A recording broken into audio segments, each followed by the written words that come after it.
لہذا جب حضرت ظہور فرمائیں گے تو مولا حسین کے گنبد پہ لگے ہوئے سرخ رنگ کے پرچم کو اتاریں گے۔ عرب دنیا کا دستور ہے، جس کے خون کا بدلہ نہیں ہوتا اس کی قبر پہ سرخ جھنڈا لگاتے ہیں۔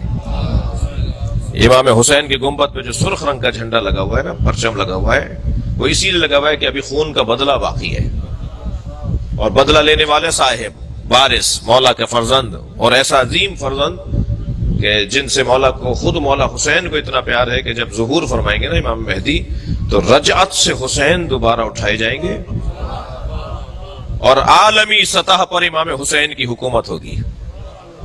جی عالمی سطح پر امام حسین، کوئی بارڈر ختم نہیں ہوگا، بارڈر ختم ہو جائیں گے، پاسپورٹ ختم ہو جائیں گے، یہ شناخت ختم ہو جائے گی کہ مغرب والے لوگ اور ہیں اور مشرق والے اور ہیں، سب امام مہدی کے ہوں گے۔ ایک ہی اذان سنائی دی جائے گی، ایک ہی انداز کا مذہب ہوگا، امام مہدی کی پوری عالمی حکومت ہوگی، اور امام مہدی جب تشریف لے کر آئیں گے تو امام حسین دوبارہ سے لائے جائیں گے، امام کی رجعت ہوگی، امام دوبارہ اٹھائے جائیں گے، اور امام حسین جب امام مہدی کو ایک یہودی عورت سر پر پتھر مارے گی جس سے امام مہدی شہید ہوں گے، تو امام حسین ہی امام مہدی کی نماز جنازہ پڑھائیں گے اور اپنے بیٹے کو اپنے ہاتھ سے دفنائیں گے، اور پھر پوری دنیا پہ حسین کی حکومت ہوگی۔ یہ ہے وہ عقیدہ رجعت۔ صلوات پڑھیں ذرا محمد و آل محمد پر۔ اس سے بلند اور بہتر صلوات نبی کی ذات پہ عطا فرمائے۔ لہذا اب اتنا آئیڈیل دور، اتنا پسندیدہ دور، اتنا بہترین ماحول کہ جب امام حسین کے ہاتھ میں پوری کائنات ہوگی۔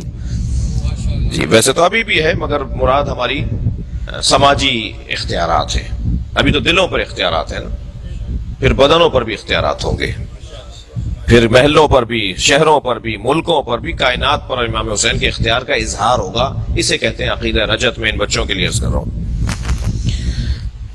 اس زمانے کے لوگوں کی صفات کیا ہیں۔ اس زمانے کے سب سے پہلے تو اللہ نے یہ بات واضح کر دی کہ آخری زمانے میں دین کو بچانا بہت مشکل ہوگا، دین بچانا بہت مشکل ہے۔ بہت بڑا کارنامہ ہے ان لوگوں کا جو آج کے زمانے میں نماز پڑھتے ہیں، بہت بڑا کارنامہ ہے ان لوگوں کا جو آج کے زمانے میں مجلس میں آ کے بیٹھتے ہیں۔ جتنا مجمع یہاں بیٹھا ہے الحمدللہ بہت بڑا مجمع ہے، لیکن اس سے 2 برابر مجمع ہوگا جو نہیں آیا۔ جی اس سے 2 برابر مجمع ہوگا جو ان کو پتا ہے کہ مجلس ہو رہی ہے پھر بھی وہ نہیں آیا۔ تو یہ جو آ کے بیٹھا ہے، یہ جو نہیں آیا وہ برابر کیسے ہو سکتے ہیں؟ یہ برابر نہیں ہوں گے نا، یہ جو آ کر بیٹھے ہیں ان کی فضیلت زیادہ ہے نا۔ ایسے ہی جو نماز پڑھنے کے لیے مسجد میں جاتے ہیں، جمعہ پڑھنے کے لیے جاتے ہیں، حج کرنے جاتے ہیں، عبادتیں انجام دیتے ہیں، وہ کیسے برابر ہو جائیں گے ان لوگوں، وہ ان کے برابر کیسے ہو جائیں گے جو یہ سب کچھ نہیں کرتے؟ اللہ کا نہ کسی سے پڑوس ہے، نہ اللہ کی کسی سے رشتہ داری ہے۔ اللہ پڑوس کی بنیاد پر نہیں کرتا، کسی کو مقام نہیں دیتا، نہ رشتہ داری ہے اللہ کی، لم یلد ولم یولد ہے۔ جی اللہ تو محنت اور مشقت اور زحمت اور عبادت اور خلوص اور سچائی کی بنیاد پر عظمتیں دیتا ہے۔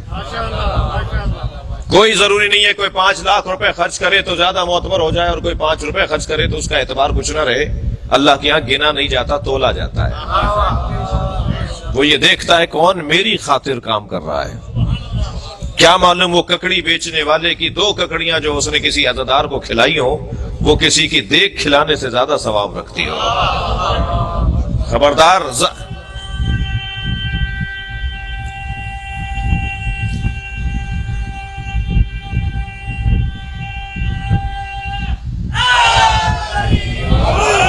مجھے ظاہر کی بنیاد پر فیصلے نہیں کر رہے، ظاہر کو دیکھ کر۔ خبردار، ظاہر پر فیصلہ نہیں ہوگا، باطن پر اور خلوص نیت پر فیصلہ ہوگا۔ اور جو میرے ہاتھ میں نہیں ہے کہ میں کسی کا فیصلہ کروں، کیا معلوم وہ سچا ہو اور میں سوچا ہوا ہوں کہ سچا نہیں ہے۔ ویسے بھی جس جگہ ہم بیٹھے ہیں نا، تھکے ہوئے تو نہیں آپ؟ جس جگہ ہم بیٹھے ہوئے نا، یہ جگہ اینک بدلنے کی جگہ ہے۔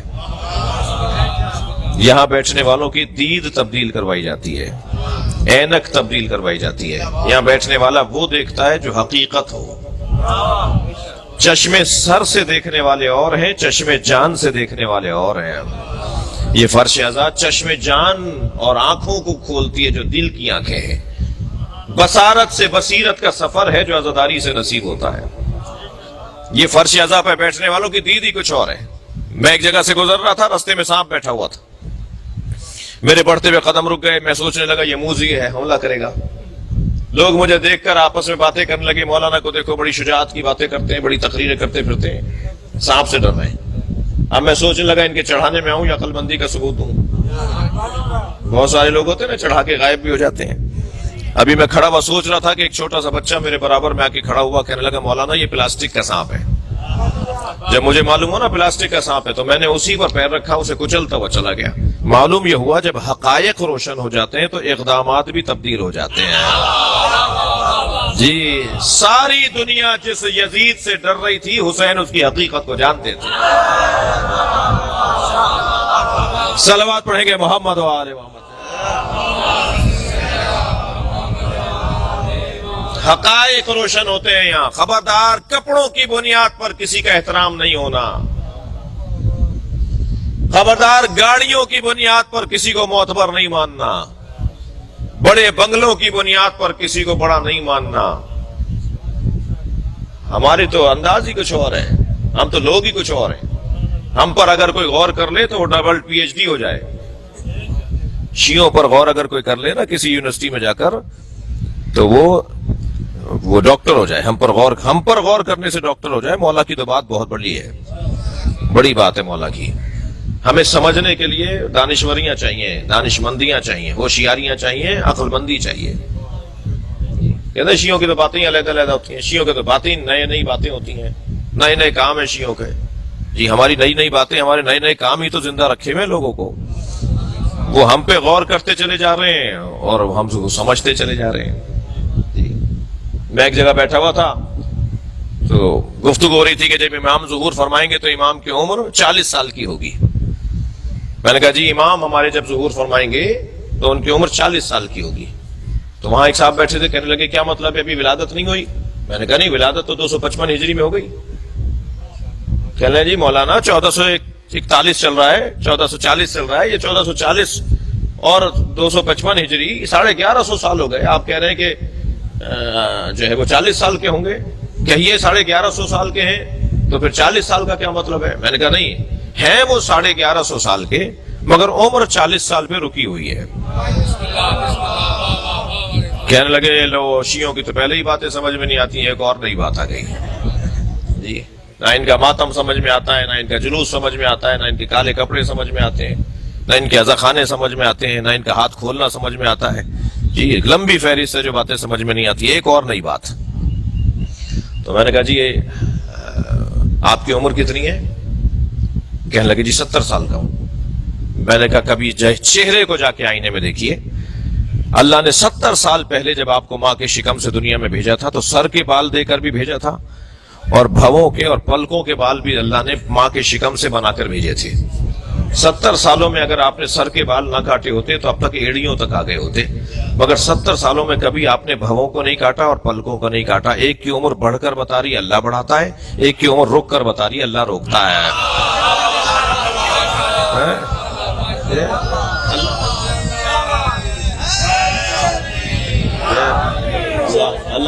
اللہ چاہے تو عمر کو روک دے، اللہ قادر ہے۔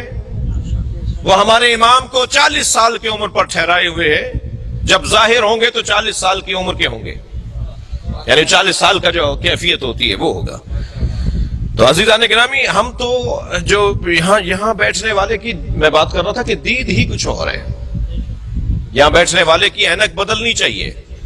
بھائی 2 گھنٹے تک اگر کوئی گلاب بیچنے والے کی دکان پہ بیٹھے تو 4 گھنٹے تک اس کے اندر سے گلاب کی خوشبو آتی ہے۔ جو 60 سال سے حسین حسین کر رہا ہو اس میں حسین کی سیرت کی جھلک کیوں نہیں آئے گی؟ اس کے رویے بدلے ہوئے کیوں نہیں ہوں گے؟ اس کا انداز تبدیل کیسے نہیں ہوگا؟ وہ جب چل رہا ہوگا تو چال بتائے گی کہ حسینی جا رہا ہے، اس کا اقدام بتائے گا کہ حسینی ہے، اس کے طور طریقے بتائیں گے کہ یہ اہل بیت کا چاہنے والا ہے۔ اہل بیت کے چاہنے والوں کی طریقہ زندگی کچھ اور ہوتا ہے۔ کسی نے دیکھا نہیں تھا کہ بت ابراہیم نے توڑے، مگر سارا شہر کہہ رہا تھا ہو نہ ہو یہ ابراہیم کا کام ہے۔ حضرت ابراہیم نے بھی سارے بتوں کو توڑ کے تھوڑا توڑا انہیں، کسی کا ہاتھ توڑا، کسی کا پیر توڑا، کسی کی آنکھ پھوڑی، کسی کی ناک کاٹی، کسی کا کان کاٹا اور بڑے بت کے گلے میں کلہاڑی لٹکا دی۔ جب یہ لوگ آئے نا بت خانے کے اندر عبادت کرنے کے لیے تو انہوں نے دیکھا بتوں کا یہ حال ہے، اور ایک بڑا بت ہے جو صحیح ہے، اس کے گلے میں کلاڑی لٹکی ہوئی ہے. تو سب ایک دیکھ دیکھ کر کہنے لگے یہ ابراہیم نے کیا ہے. دیکھا نہیں تھا جی، انداز بتا رہا ہے کہ ابراہیم کا ہے. جی کمال تو یہ ہے نا کہ مومن وہ ہو کہ جو خود نظر بھی نہ آئے مگر کام بتائے کس کا ہے. جی کام بتائے کس کا ہے. عزیزان گرامی، مومن کی زندگی اس کا طریقہ کار بتاتا ہے کہ یہ کام اہل بیت کے چاہنے والوں کا ہے. تھکے ہوئے تو نہیں ہے. جنازہ پکار کے کہتا تھا مجھے علی نے مارا ہے. برابر کا مارتے تھے میرے مولا، سر پہ مارتے تھے تو 2 دھڑ برابر کے، 1 گرام کا فرق بھی نہیں ہوتا تھا دونوں میں. افقی مارتے تھے تو برابر کے دھڑ گرتے تھے، 1 گرام اور تولہ ماشے کا فرق نہیں ہوتا تھا علی کے مارنے میں. جس علی کی ضربت میں عدالت ہو اس کے مزاج میں کتنی عدالت ہو. جی